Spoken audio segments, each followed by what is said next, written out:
Bem-vindos a mais um episódio do podcast Contas em Dia. E hoje estou aqui com a minha amiga querida. Minha convidada de hoje é a Thaís Zanoni, psicanalista e tenista profissional. Adorei. Tive que tirar ela de Roland Garros para vir aqui. E hoje a gente vai falar de um assunto... A gente fez uma live, né? Eu queria comentar isso. E que deu uma repercussão muito boa. Porque a gente falou sobre finanças. A gente falou como as finanças impactam no casamento. Mas hoje aqui eu quero falar não só no casamento, mas na vida das pessoas, né? Os conflitos. Ela deve receber bastante pacientes no consultório dela que trazem esses conflitos. Então, vamos falar sobre isso hoje. Bem-vinda. Obrigada pelo convite. Meu, amiga. Eu tô adorando estar aqui. Agora tá mais chique, né? Agora não é mais no Instagram. Agora nós vamos YouTube, Sim. Spotify. Aliás, quem estiver escutando a gente, deixa um like, compartilha. Começa a seguir o meu canal no YouTube. Tem que fazer a propaganda, né, amiga? Sim. Então, vamos lá. Vamos começar o seguinte. Vamos falar como que as finanças, elas trazem assim... vamos começar sem ser casal, vamos começar uma pessoa. Por que as pessoas se endividam? O que você acha o que acontece psicologicamente que faz elas chegarem e falar, tô endividada? Você acha que são vários motivos, tem um específico? Você vê... algo mais comum que acontece com a maioria? Ou o que me conta um pouco? Não, o que eu parei para pensar, assim, é que eu acho que tem uma forma de lidar com a questão financeira para cada um.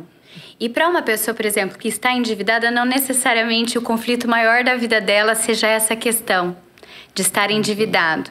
Eu acho que um problema passa a ser um problema para si na medida de que aquilo se transforma num grande conflito para a pessoa. Uhum. E não necessariamente o fato dela estar endividada, por incrível que pareça, isso vai ser o grande problema da vida dela. Agora, o que a gente pode pensar é que se o estar endividado ou a questão financeira, se isso pega a pessoa, isso é uma coisa para se debruçar e pensar a respeito. Uhum. Por que isso para ela é tão difícil? Por que isso atravessa demais na rotina da vida? Isso leva para casa, leva para o trabalho, tá junto com os filhos, tá junto com a esposa e é pensado isso o tempo todo. Aonde que isso tá pegando, né? Porque daí é do traço dela, do jeito dela lidar com o dinheiro, que tem alguma coisa aí para se pensar a respeito. E você acha que tem algum motivo em específico, assim, mais... É que você não vai falar, né? Mas dá um exemplo, assim, que você, não sei, teve alguém que você atendeu, que você falou assim, nossa, eu vejo que o padrão se repete. Tem alguma coisa assim ou não? Eu acho que é muito particular a forma do conflito de cada um com a parte financeira, assim. Uhum. Por exemplo, tem pessoas que têm muito receio e têm um imaginário de medo muito forte sobre perder o dinheiro, sobre ficar na miséria, né? Traz esse medo imaginário que não é condizente com a realidade, por exemplo. Eu acho que uma coisa que a gente até conversou da vez passada vem muito da bagagem que a pessoa traz, assim, dos pais, dos avós, e ela vem trazendo ao longo da vida dela. E na hora que chega a vez dela né? Porque quando você é criança e tal, você não tem que lidar tanto com dinheiro, né? Mais seus pais. Mas daí quando chega a vez dela, que ela cresceu, né? Pra vida adulta, talvez ela venha com aquela bagagem e ela, né? Se ela não teve uma educação financeira, ela tem um conflito, né? Também. E tem aquela questão que é legal a gente falar que o padrão... o padrão não, né? Ou ela repete o comportamento dos pais ou ela faz o oposto. Né? E às vezes ela... acho que até você comentou isso, que nem tudo é uma referência, né? Porque até mesmo quando a gente faz o oposto... Ainda é referenciável. Ainda é referenciável. Fala um pouquinho disso, amiga. Então, uma pista também pra gente pensar que é uma coisa muito boa pra gente é quando a gente se estranha no lugar que a gente tá ocupando, assim. Se a gente tá pensando, o medo que eu tenho de vir à falência, assim, é tão grande que eu acho que é bom eu pensar a respeito disso. Isso não pode ser algo natural. Quando a gente pensa isso, a gente tira do automático da nossa vida. A gente dá a oportunidade de tomar consciência de uma coisa que a gente repete sem estar percebendo. Então, o medo nem sempre é... Às vezes a gente fala que o medo é bom, mas nem sempre também é, né? Às vezes... Sim, ou o que esse medo tá falando sobre o seu jeito de funcionar? Entendi. Né? Então, quando a gente às vezes está ali repetindo ou fazendo o oposto, mas sem que a gente perceba, assim, bem, isso não é um conflito, só vai ser um problema na medida de que causar desconforto, né? Mas, se está causando desconforto, a pessoa se pega nisso, é uma oportunidade dela tentar fazer diferente, se reposicionar com relação a isso. Isso é rico, né? A gente se perceber desconfortável. Mas eu acho que aí que tá a dificuldade, né? A gente percebe. Inclusive hoje, eu tava conversando, né? Uma possível cliente, ela me mandou uma mensagem, ela falou assim: eu vou na terapia, por quê? Porque eu sei que ela trabalha num banco. Ela falou assim: eu sei que eu preciso me organizar, eu sei o que fazer, mas eu não consigo fazer.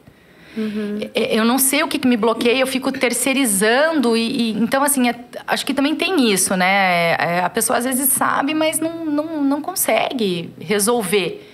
Então, acho que nem sempre é simples. Não, então, essa que é a questão. Se ela não está conseguindo e ela está estranhando, é hora de pensar. Tem algum jeito aí para ela pensar a respeito do porquê que ela não está conseguindo. Porque, como você disse, diante de traumas, da bagagem familiar, de coisas que fazem parte do jeito que a gente se familiarizou, no jeito de tratar o dinheiro, por exemplo, isso faz com que a gente tenha defesas, tenha jeitos de funcionar que é diante de algo que já é familiar, né? Então, dependendo do que aconteceu na vida da pessoa, de um trauma, né? Por exemplo, o pai faleceu e a mãe teve a filha passando o maior perrengue com a mãe. Ela se defende diante da possibilidade de viver aquilo novamente. Só que não faz mais sentido a realidade dela com aquilo que foi vivido quando ela foi criança. Só que ela perceber isso, que ela vive diante da suposta ameaça de acontecer novamente, ela pode tomar consciência disso para agir diferente agora. Sim. Né? E vamos mudar para casais. Eu vejo muitos conflitos entre casais por causa de dinheiro. Inclusive, tem pesquisas assim que apontam que um dos principais motivos de briga entre os casais é a questão financeira, né? Pode ser várias, né? Ou o dinheiro não está sendo suficiente, ou o marido perdeu o emprego, ou o que aconteceu já, que eu recebo às vezes algumas perguntas e reclamações. Minha esposa gasta demais. Vamos falar um pouquinho sobre isso? Principalmente esse último tópico, assim, quando o marido fala que... Eu falo marido, fala que a esposa gasta demais, mas pode ser o oposto, tá? Porque... Sim, e tem, né? Então, assim, o que você traz disso aí? Sua reflexão sobre isso. Então, pensando no que a gente está falando até agora, que cada um tem uma bagagem muito familiar e própria do que viveu, do que se defende, do que se sente ameaçado, você imagina então juntar os dois ali de coisas que passam pelo imaginário de cada um e que são estrangeiros ao outro, né? É uma coisa que cada o outro traz uma coisa e agora você tem que mudar. Né? Agora a gente vai ter que fazer um novo. É difícil, né? Eu sempre falo que o amor é uma oportunidade de criação, né? Que diante do encontro de dois universos, como que a gente pode fazer o nosso? Só que isso não é tão fácil quando os dois se defendem de coisas que né? Desloca. Você é a culpada de estar acontecendo isso com a gente, né? Você poderia funcionar diferente. Você poderia fazer as coisas, né? Cuidar mais do financeiro, cuidar mais do que você está gastando. Então, isso desloca-se para o outro como quem vai levar a culpa, né? Eu falo que nunca numa dinâmica vai ter culpa só de um, né? A gente engata no erro do outro. Fala mais disso. Por que a culpa não é só de um? Mas é ela que está gastando demais? Não. Primeiramente, pode ser a culpa de um. Alguém que, né? Mas não necessariamente, né? Que comece a gastar mais, ou que um acordo entre os dois seja não faça isso, o outro faz. Tá, o outro começou com o erro, né? Só que o lugar do outro diante desse erro vai dizer sobre a dinâmica do casal. Sim, você errou, mas como que eu lido com o seu erro, pode ser que eu também erre junto com você, assim. De estar sustentando o seu erro de determinada forma que vai fazer mal para os dois. Ou numa dessas, assim, pensando... você até falou da outra vez. Às vezes o marido... Eu tô dando esse exemplo, tá? Marido, mulher, a mulher é que gasta. O marido permitiu, o marido sabe e por muito tempo permitiu. E daí quando começa a ficar no negativo, com dívidas, daí que vem pra conversa. Ao invés de ter essa conversa, talvez... também. Desde sempre. Ou que a mulher... A gente também falou disso, que a mulher não participe... né? Isso. Da organização financeira da casa. E que daí, de repente, ela, diante então de um erro que o marido fez, algum negócio, alguma coisa que prejudicou, endividou a família. E aí, depois de um tempo, ela vai falar, olha, você errou, porque, né, eu não sabia que você tinha se metido nessa, olha onde a gente foi parar. Tá, mas foi o erro dele, mas você também não se presentificou diferente naquele, né, durante aquele tempo, a sua forma de agir também. Então não tem isso de responsabilizar o outro pela culpa, porque os dois funcionam numa dinâmica. E acho que aí é uma dica importante também com relação aos problemas financeiros quando aparece, trazendo uma crise para o casamento, porque se a gente for pensar que os dois funcionam diferente, que um às vezes erra, o outro também erra, enfim. Quando a gente traz isso para a dinâmica e vira um horror ali, é uma coisa. Mas a gente tem a oportunidade de se distanciar um pouco e pensar o que está acontecendo entre a gente, né? Com relação ao dinheiro. Eu acho que é muito difícil a pessoa, um ou outro, né? Falar assim, deixa eu pensar onde eu estou errando. Né? A gente sempre quer apontar o outro. Então, esse se afastar e parar para refletir... Não sei, eu vejo que a maioria das pessoas... É difícil você falar assim, deixa eu ver se eu estou errando. Porque até agora eu acho que é ele que está errando. Ou meu marido que está errando, não sei. Não sei mas entre o que você está falando, Paulo, onde eu estou errando e o que eu falei, o que está acontecendo é diferente. Peraí, me explica melhor. Eu falei, o que está acontecendo aqui pra gente pensar juntos? Sim, o que está acontecendo pra pensar junto. Mas muitas vezes a gente só aponta o erro dos outros. Também. O que está acontecendo, vamos pensar, ai que legal, vamos refletir aqui o que está acontecendo. Mas é muito difícil você apontar o seu erro. Não acha isso? Não, eu acho que tem isso também. Eu acho que é um processo de conseguir eu acho difícil. se desarmar. Acho muito amadurecimento para chegar se desarmar. Por isso que eu falo que antes disso... Tem algo que a gente se dispõe. Porque é importante a terapia, né? Muito. Porque não tem que... Se você tá pensando já de antemão que tem algo de errado em si mesmo ou no outro, você já tá destinando a conversa para um caminho. De saber. Essa que é a questão. E para uma conversa de casal, você tem que abrir mão do saber onde eu estou errando, onde o outro está errando. Eu não estou sabendo lidar com isso. E, pelo jeito, nem você que a gente está em crise. Como que a gente pode pensar sobre isso? Então, para além de alguém ou não estar errando, o que a gente pode encontrar junto? Porque eu estou perdida. Sim. E você também. Senão, a gente se arma para justamente não ter ADR para evitar conflito, né? Ninguém vai querer estar errado, então a gente nem vai conversar sobre. E acontece isso. Ô, Thaís, eu queria trazer... Porque nessa conversa nossa aqui... geralmente, eu aqui no podcast, os últimos papos aqui, eu sempre trouxe a história de alguém. Mas aqui, agora, tanto você vai nos ajudar psicologicamente, vamos dizer assim, e eu quero trazer algumas dicas também. Então, assim, quero trazer o meu exemplo primeiro. Quando eu casei, não sei como foi com você, até se você quiser compartilhar. Quando eu casei, eu tinha uma conta. E eu acho que a maioria dos casais, quando casam, é assim. Você vem com uma conta bancária, seu marido com uma outra conta bancária. E daí, se junta. Então, assim, eu acho que teria que ter antes também um planejamento. Eu até faço, às vezes, consultoria. Fiz, acho que umas 2 consultorias para casais que iam casar. Então, achei legal eles se organizarem antes. Pensar nisso, sabe? Para já evitando conflito. E aí, eles não sabem mesmo, né? E não sabem. Isso que ajuda. Não tem nem... se dispõem a aprender e tentar juntos. E assim, o que a gente fez? Casou e daí a gente... Tinha um monte de conta, um monte de cartão, porque daí meu marido tinha 2 contas, tinha um monte de cartão de crédito. E aos poucos, porque não é de uma hora para outra, a gente foi tentando se encaixar. O que eu quero dizer aqui, que é bem importante dizer, é que não existe uma fórmula certa. O que existe, que eu acho que você vai concordar comigo, é que tem que ter uma conversa. Sim. Né? Muitos casais começam a namorar e um não sabe nem quanto o outro ganha. Assim, já namorar, claro, não vai sair namorando aí quanto você ganha, mas quando vê que vai dar certo, que, né, já vai pensar... Essa conversa financeira, ela é meio que um tabu. As pessoas não querem falar, tenho medo, ele vai achar que eu ganho pouco e não vai dar certo. Eu não vejo, assim, não sei se tem esse... Se você vê isso, mas assim, falta essa conversa, tem esse tabu. Aí quando casa que vão resolver, daí já tá tudo meio que embolado. Daí eu comigo até, apesar de eu e o Alexandre a gente saber como que era as finanças de cada um, A gente casou, eu morava em Curitiba, vim para Londrina. Eu achei que eu ia ter um trabalho aqui em Londrina. E quando eu cheguei, não aconteceu. E isso impactou as nossas finanças. Porque a gente tinha projetado viver com um salário meu. E na hora que chegou aqui, não aconteceu. Então, tem que ter uma conversa muito ajustada. Porque, querendo ou não, a gente nos afetou psicologicamente. Afeta diretamente psicologicamente. Então, tem esse tabu. Tem que ter essa conversa, né? Acho que antes de tudo E o que eu tava falando que não existe o certo e o errado, é que não existe assim, casou, ou, né, ou vamos fazer ou se juntou e tal, vamos fazer uma conta conjunta. Né? Não existe isso de conta conjunta, ou... Existem 3 formas, até anotei aqui, né? Que eu vejo que é um padrão que acontece. Então tá, vamos fazer uma conta conjunta, o salário dos dois ou o salário de um cai lá, as contas são pagas por essa conta conjunta.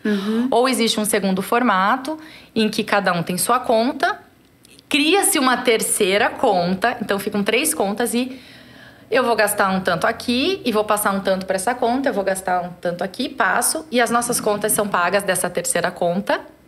E existe, cada um ter sua conta, dividem as contas ali. Isso também é bem legal de explicar. Como dividir essas contas, né? Então, assim, é legal falar que eu acredito que deve ser proporcional ao salário de cada um, tá? Se vocês querem dividir, tem que ter essa proporcionalidade. Não dá para ser assim, um ganha 10, o outro ganha 5, nós temos 7 mil em conta, 3.500 para cada um. Não funciona, né? Mas tem gente que pensa assim. Então, tem esses 3 formatos e, acima de tudo, não existe o certo, mas o que é certo e o que deve ser feito é uma conversa, né? Imagino que deve ter gente que banque também, mesmo que não seja justo. Na nossa ideia aqui, né, Paula? Deve ter gente que banca isso e fica bem com isso. Vamos conversar sobre isso, então, né? Falando sobre conversa. Por que há essa dificuldade de diálogo entre casal? Eu acho que, a questão financeira, quando eu falei pra você que eu, particularmente, quis fazer a consultoria num dado momento da minha vida... A Thaís fez consultoria, depois a gente vai falar sobre isso. Eu tinha ensaiado quanto tempo antes, né? Um tempo antes.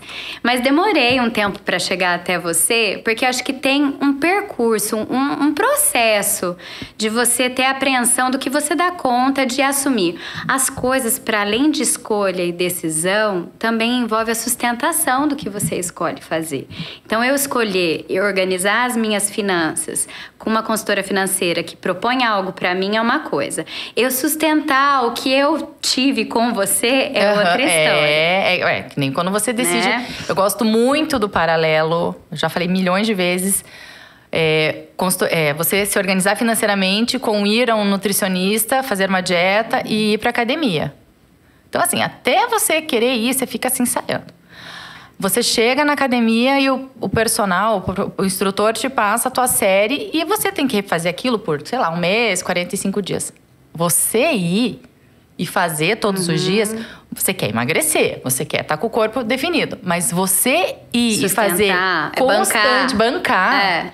Então, assim, teve a primeira decisão que preciso ir para uma academia. Daí você se enrola, 6 meses. Tá, vou para a academia.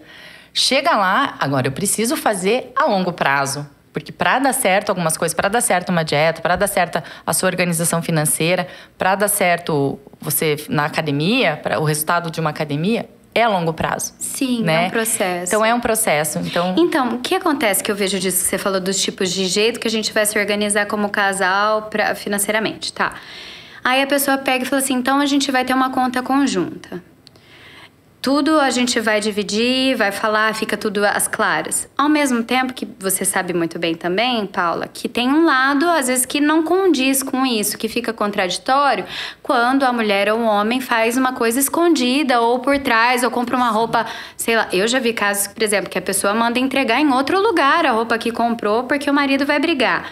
E tem uma conta conjunta. Sim. Então, assim, bancar a escolha que se fez é diferente de vocês toparem uma coisa juntos ali, né? Então, tem os equívocos. Tem coisas que a gente, às vezes, diz, mas em atitude a gente, né, não condiz com o que a gente topou ali, né?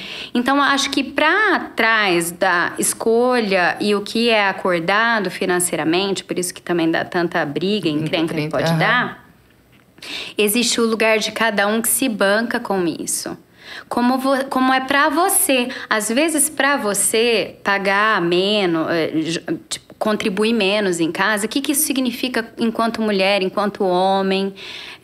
Como que foi pra você na sua família? Como você se sente nesse lugar? Você tá desempregada, então agora você não vai ajudar. Como que é pra você?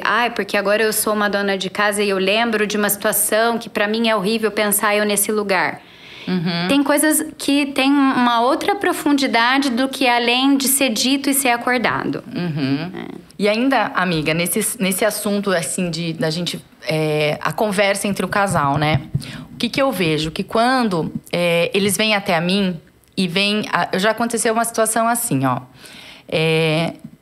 As finanças do casais é conta conjunta, tá tudo conjunto e tem conjunta e daí um extrato do marido, por exemplo, assim. E eu tenho esse exemplo. A mulher vem me procurar, mas ela não quer envolver o marido nas finanças. Ela quer resolver só a parte dela e ela não quer...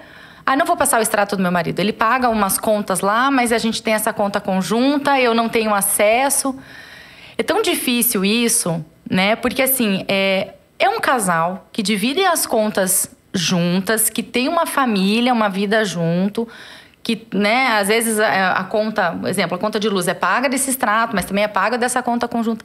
É tão difícil isso, que dá vontade de falar assim, antes de me procurar, vamos fazer uma terapia, porque eu não posso resolver isso, eu vou precisar, né? Eu fico muito com a parte prática ali, a minha questão é um pouco mais objetiva. Só que eu vejo tanto conflito, às vezes eu tenho que ser até meio psicóloga, assim, né? Eu vejo que tem esse conflito de ou é só o homem que quer fazer, a mulher não vai participar, não entra na reunião.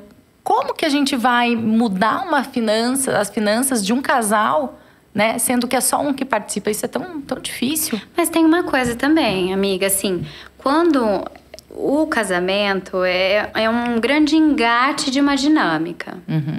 Muitas vezes o outro que diz, não tenho nada assim, não tenho interesse de participar disso, ou o meu é meu, o seu é seu, e não tem como ficar assim, né? Tem algum engate em algum momento. Mas, diante da mudança de postura de tanta coisa pode mudar no casal.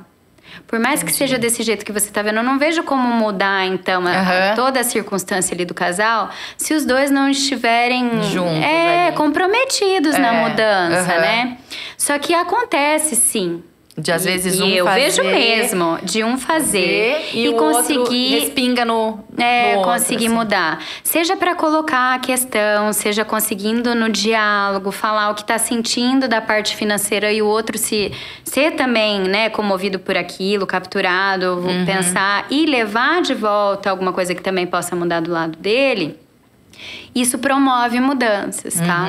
Porque é o que eu te falei, nada adianta, então, tudo a gente vai fazer... Tem gente que faz reunião mensal.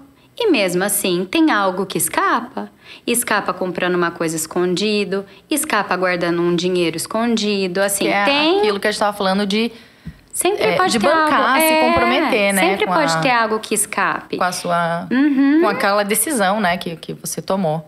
E se a pessoa tá querendo, às vezes, né, fazer as coisas separadas, que ela tome consciência do porquê que ela tá precisando fazer daquela forma.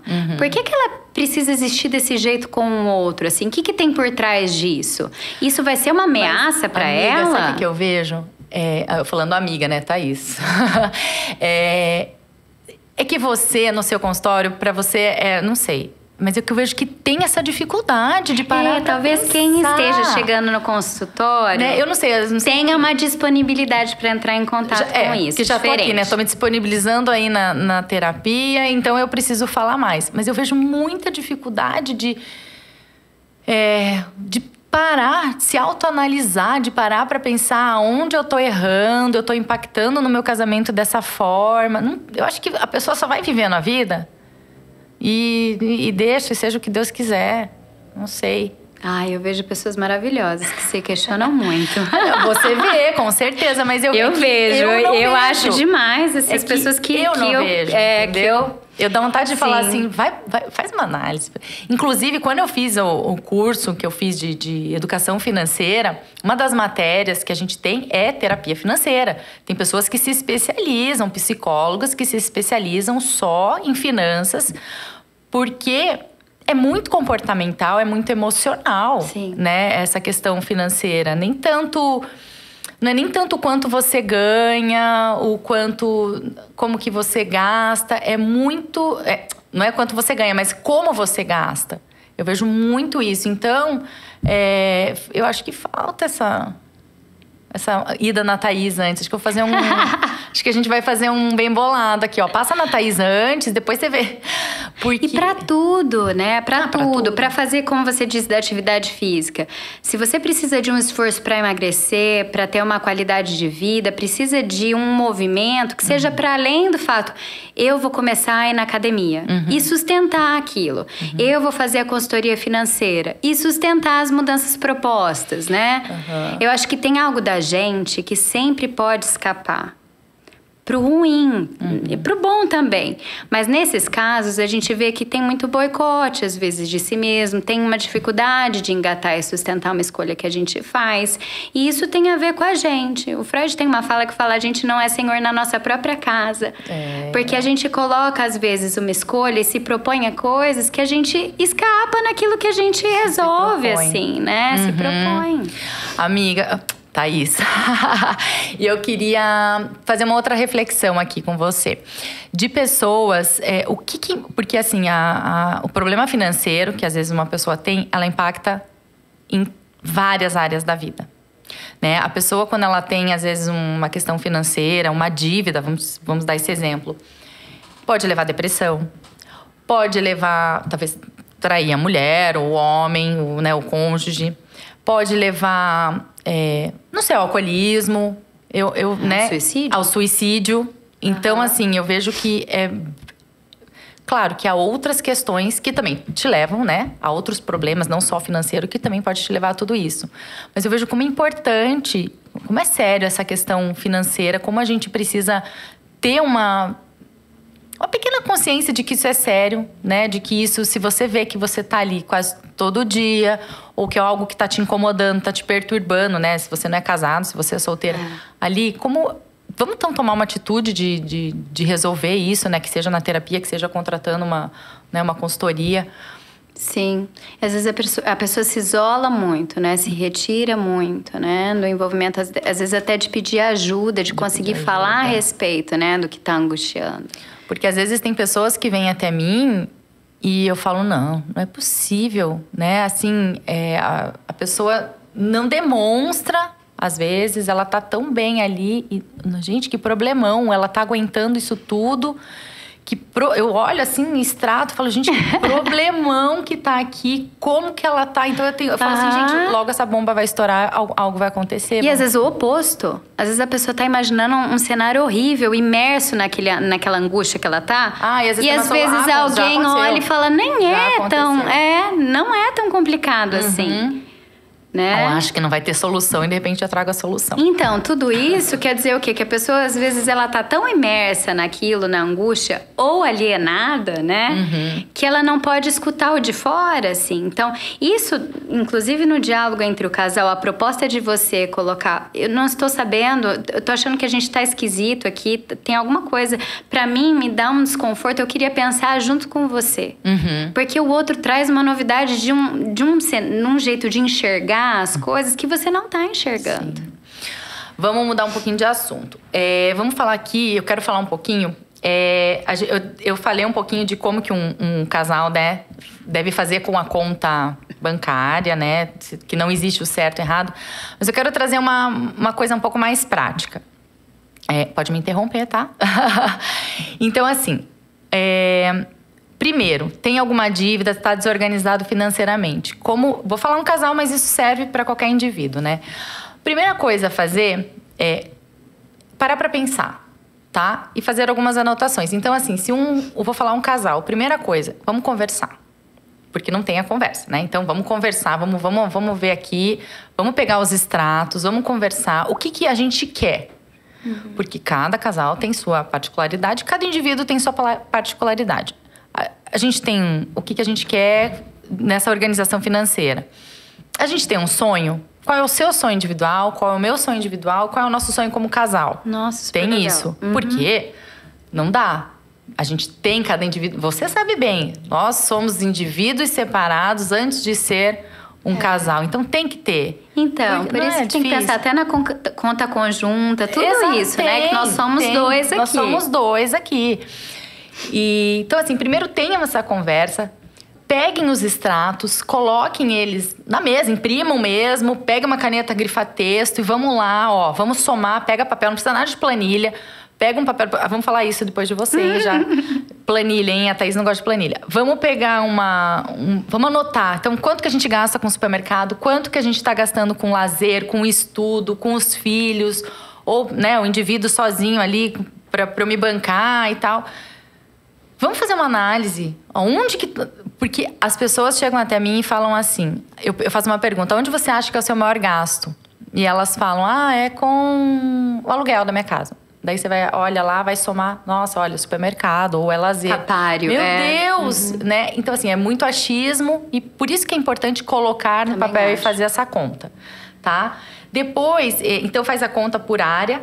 Depois, você cria um orçamento. Então, a gente vai economizar no supermercado. Então, vamos fazer uma meta que eu vou gastar X para o supermercado, X para o lazer. Aí que vem o bancar, essa atitude, né? Então, assim, senão só vai piorar. Se você não for ali, não tomar uma atitude. Então, vamos nos comprometer mensalmente. E, por fim... além de se comprometer, acompanhar esse orçamento, olhar. Esse visual é muito importante, né? Tirar da cabeça e olhar e ter anotado num papel tudo ali que você e o seu marido ou você sozinho estipulou. E guardar dinheiro. Eu acho importante guardar dinheiro para aquela conversa inicial que a gente tem. Cada um tem seus sonhos, seja ele, se for material. Então, vamos guardar um dinheiro juntos. E de que forma vamos guardar esse dinheiro para atingir esses nossos sonhos? Né? Porque eu acho que a gente é feito de sonhos, querendo ou não, né? A gente quer ali, nos move isso, né? Sonhos individuais também. Né? Isso é muito importante dizer. Quando eu chego assim com a consultoria em casal e eu faço essa pergunta individual, é tão difícil essa resposta de falar o que é o individual ali. Sim, eu acho que é uma das grandes sacadas para conseguir assim se relacionar bem. É ainda sempre lembrar desse encontro de indivíduos, entre indivíduos cada um mesmo. Tem as suas vontades, né? O marido gosta do futebol, deixa ele assistir o futebol muita em coisa paz, engatada, né? Deixa ele ter o momento dele ali. A esposa a gente gosta de jogar nosso tênis. Deixa a gente jogar nosso tênis. Em breve, você vai ver a gente no ranking, no topo aí, né, amiga? Ela odeia que a gente fale, mas eu vou falar. Nós vamos jogar dupla, ó. Estou aqui, rede nacional e internacional, falando que nós vamos jogar de dupla. Mas, ó, tem uma coisa importante pra gente pensar disso. Por isso que eu tô falando de preservar um indivíduo também que existe no casamento. Então, ninguém casa pra separar, todo mundo sabe disso. Mas, às vezes, o que acontece é a mistura de muita coisa que anula o que existe de separado. O separado preserva e também protege a gente de muita coisa. Por exemplo, aconteceu alguma coisa no seu trabalho e você chega mal-humorada em casa. Você poder falar assim, olha, hoje eu não tô bem. Eu tô um mau humor porque aconteceu um negócio. Não acho que é com você. Porque tem coisas que o outro traz pra dinâmica. O que eu estou fazendo de errado que você falou assim comigo? Né? Ou o que tá acontecendo que você chega com essa cara emburrada? Então, tem coisas que a gente deixa de pensar. Que antes da gente existir na vida daquela pessoa, ela tem a vida dela. Existem outras coisas para além do que a gente existe na vida do outro. Para pensar que é um encontro entre dois. Né? Assim como a parte financeira também. Você falar que tá com muito medo e o outro não necessariamente entender do que você tá com tanto medo... Mas aí eu vejo uma grande dificuldade também entre os casais, que é esse verbalizar. Né? Eu não sei, eu acho que eu já passei por isso. Essa dificuldade de chegar e falar assim... Você acha que o outro está adivinhando. entendeu? É. E você verbalizar mesmo ali em voz alta. Olha, não é com você, né? Eu comentei isso na nossa live, eu acho, é um exemplo que eu tenho aqui na minha cabeça. O dia que meu marido chegou para mim e falou assim, eu não sou multitarefas igual você. Aquilo, esse verbalizar, né? Colocar tanto o que está acontecendo com ele, os seus desejos, suas vontades, seus sonhos, sua individualidade, esse verbalizar mesmo. E não achar, né? Uau, eu acho que ele sabe que eu gosto de fazer isso. É óbvio. Ai, nem precisa ser dito, Na hora óbvio, que né? meu marido falou aquilo pra mim, eu falei, nossa, gente, ele tá falando. Não, faz sentido. Deixa eu parar de cobrar ele ser multitarefas, né? Então, até me acendeu uma luz, assim, é tão óbvio, mas ele ter falado. É. Então, às vezes eu cobro ele, falo assim, fale mais pra eu ver mesmo aquilo, porque a gente acha que sabe. Né? Então, esse verbalizar eu acho que é importante. E você viu como aconteceu? Acontece assim, despretensiosamente. Uma mágica então, acontece. muito casal, para conversar sobre a questão financeira, acha que tem que ser um evento esse encontro. A questão é que muita gente se prepara para falar o que tá errando, ou o que o outro tá fazendo, o que eu tô vendo. Falem do que tá sentindo, você viu? Seu marido chegou e falou que ele tava sentindo. Eu não sou o que você tá querendo que eu exista. Não teve nenhuma preparação aqui. Essa conversa. Foi um dia do nada. Então, é uma disposição para um encontro, assim. E às vezes eu peço, assim, pro casal. Eu falo, olha, né? Quando eu vejo que eles têm uma dificuldade, assim, de falar o que... Ai, nem sei o que a gente quer e tal. Eu falo assim, então, ó, tarefa. Hoje à noite, depois que colocar as crianças pra dormir, à noite, ali na hora que deitar, que respirar, senta no sofá. Então, vamos conversar? Porque não tem a verbalização de um saber o que e acho que passa 1000 chances durante o dia de conversa, certeza, né? com certeza. Talvez falar, vocês precisem conversar, que é uma coisa que também é óbvia. Coloque uma luzinha aí piscando, sabe? Porque aparecem 1000 chances da gente conversar, mas a gente acha que o grande evento para colocar, então, as planilhas lá e as contas em dia, vai ser um grande evento. E a oportunidade de encontro tá aí direto, Isso. Aproveitando que você falou de planilhas, vou entrar na questão pessoal da Thaís. A gente não veio aqui para falar da Thaís, pessoa física, mas ela é um exemplo bem legal que eu queria compartilhar. A Thaís, há um tempo atrás, me procurou. Por quê? Porque ela queria organizar a questão do recebimento dos pacientes, né, no consultório. Bom, eu entrei na questão das finanças pessoais dela, mas tinha uma questão bem específica. Eu não consigo controlar quando um paciente pagou, quando outro não pagou, eu tô perdida e eu não quero planilha. E eu falei, mas nenhuma planilhinha? Não quero. Eu até tenho meu computador aqui, mas não quero, que eu preciso visualizar. E a gente fez um papel, né? Sim. Uma tabela num papel. Você tá usando, hein? Tô, Ó, menina, aí, olha o tempo. Então, faz o quê? Já faz quase um ano? Quase um ano. Então, ela tem um papel, Certinho. uma tabela bem tranquila que a gente desenvolveu. E é isso que eu quero dizer, que a organização financeira, ela não precisa ser complicada. Né? Ela é mais simples do que a gente pensa. Eu acho que é isso que tá o medo. Ai, número, conta. Eu acho que é muito mais de uma atitude de você ver aquilo que funciona. A minha mãe, eu gosto de dar o exemplo da minha mãe. Minha mãe anota em caderneta, que nem existe mais pra comprar. Ela anota em caderneta as coisas. Tipo e eu. é o jeito que funciona. Tipo você, bloco de notas do celular. Mas faça alguma coisa, já que está te incomodando, né? Sim. Essa questão. E daí, tá funcionando? Me conte sobre isso. Então, que não tem o certo e errado, né? Não não necessariamente o tem que fazer assim. Mas entre não fazer nada e fazer a planilha que você tá se sentindo ameaçada, o feito que é melhor dá pra do que o fazer? perfeito, né? Como que dizem. dá pra fazer? Então, tem essa disponibilidade, né? Eu tive um momento aí, um processo pra o pensar antes, sobre... Que horas que eu preciso fazer? Quanto tempo durou o preciso fazer? Ai, durou bastante, hein? Demorei pra ir, né? Acho que eu dei Não umas sei. ensaiadas, comentava lá no seu Insta, dei umas ensaiadas, verdade, né? deu mesmo. Verdade, uns meses. Preciso fazer, Uns meses, foram uns meses. Mas para que isso aconteça de fato, né, e que de fato acontece mesmo, existiu isso para que eu trabalhe também, né, a minha organização, assim, o que eu tô querendo? Não só com relação a isso que a gente se organizou, né, nos recebidos aí, mas para que eu consiga investir o tanto que eu me propus, a minha responsabilidade também nas coisas que, né, que eu me proponho, né, as consequências da escolha que eu faço, né? E isso, de fato, foi muito bom. Porque, como você disse, a pessoa imagina que eu vou ter que fazer uma planilha, vou ter que fazer não sei o quê, vai ser muito difícil. Isso é do imaginário e do medo que se defende. Agora, a realidade de uma pessoa que não tem acesso aos seus medos, ela vai te propor uma coisa que às vezes você se surpreende e dá certo, né? É isso mesmo. E indo para nossa pergunta final, estamos finalizando. É uma pergunta, eu até escrevi, eu mandei para ela a pauta, falei, é surpresa. É uma pergunta pessoal, tá? Eu quero saber o que você faria com 10 milhões de reais hoje? Você, Thaís. Minha nossa. Que difícil. Agora, assim, cash, ao vivo. Tá ali, a malinha ali atrás. Ai, que bonito que me ocorreu. Me ocorreu uma coisa que eu acho que tem tudo a ver, assim. De primeira, me ocorreu uma coisa de pensando na minha família. Assim, uma coisa conjunta, né? Sim. De primeiro momento. Não, mas quero saber daqueles seus desejos mesmo, de material fútil. Se você faria alguma coisa, vai viajar, vai investir o dinheiro, continua trabalhando. Ah, que interessante. Eu acho que não tem nada, sinceramente, que eu faria agora, assim. E tem uma coisa que a gente fala que tem tudo a ver com o que a gente discorreu aqui sobre, que para além de uma escolha que a gente faça com o dinheiro, existe um processo pra gente bancar. Eu acho que eu deixaria esse dinheiro guardado. E pensaria... Só relembrando, a Thaís não é consumista, né? Não, nada, não sou zero. mesmo. Então, assim, ela ia deixar guardado. Dá pra acreditar, né? Não.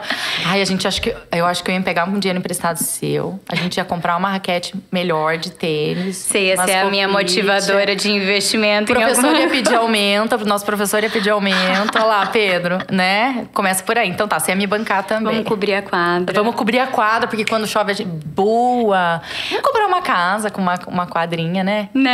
Mas eu acho que tem isso, assim. Eu acredito muito que eu ia pegar esse dinheiro, investir esse dinheiro para que o meu desejo disso, que às vezes escapa da escolha, escapa de uma decisão, pudesse me dizer aonde que eu gostaria de fato de colocar esse dinheiro, assim, sabe? Que legal. Eu acho que tem coisas que são escolhas, como eu disse, mais superficiais, assim. Mas acho que tem escolhas que dá pra gente colocar um tanto de fé no que a gente pode se surpreender de escolher pra si mesma, assim, eu não sei. Então, não sei se seria um barco, não sei se seria uma casa na praia. Já que eu tenho tanto dinheiro, nem sei o que eu gosto, né? Nem sei, né? Nunca pensei num barco, mas pensando bem. Fazer meu doutorado na França. Queria ter falado mais um pouquinho sobre sua jornada, mas deixa então aqui seu @, onde que as pessoas podem encontrar um pouco mais sobre o seu trabalho. Qual que é? Tá no meu Instagram, né? O ThaísAGZPsi. ThaísAnone.psi, não é? Eu acho que alguma coisa. Depois eu vou deixar aqui pra vocês. E a Thaís, então, é psicanalista. Ela formou-se em psicóloga, mas trabalha com psicanálise. Sim. Tenista. E te agradeço, minha amiga querida, pela sua participação. Gosto muito, suas reflexões sempre me fazem... Eu saio sempre pensando, porque você sempre me dá umas respostas contrárias ao que eu tô pensando. Você fala assim, então assim, sempre fico refletindo muito, gosto muito do seu trabalho, esse é o trabalho mesmo, né? Da gente se poder pensar diferente. Eu falo, não, mas certeza que o casal briga porque...